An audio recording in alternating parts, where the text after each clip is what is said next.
জামালপুরের সরিষাবাড়ি উপজেলার পিগনা ইউনিয়নের বাসুরিয়া থেকে বিএনপি নেতার গুদাম থেকে ১০৪ বস্তা সরকারি চাল উদ্ধার করেছে যৌথ বাহিনী।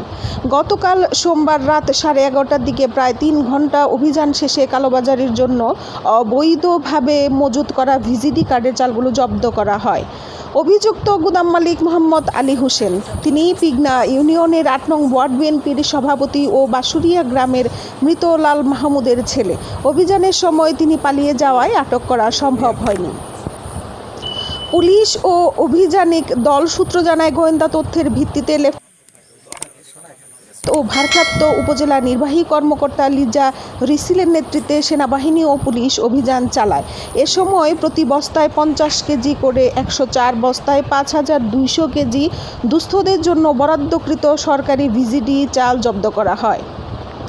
এ ব্যাপারে সরিষাবাড়ি থানার অফিসার ইনচার্জ মোহাম্মদ রাশেদ হাসান বলেন, উদ্ধারকৃত চালগুলো পুলিশের কাছে হস্তান্তর করা হয়েছে। অভিযুক্ত গুদাম মালিকের বিরুদ্ধে মামলা দায়ের করা হবে। Happy Akhtar, desk report.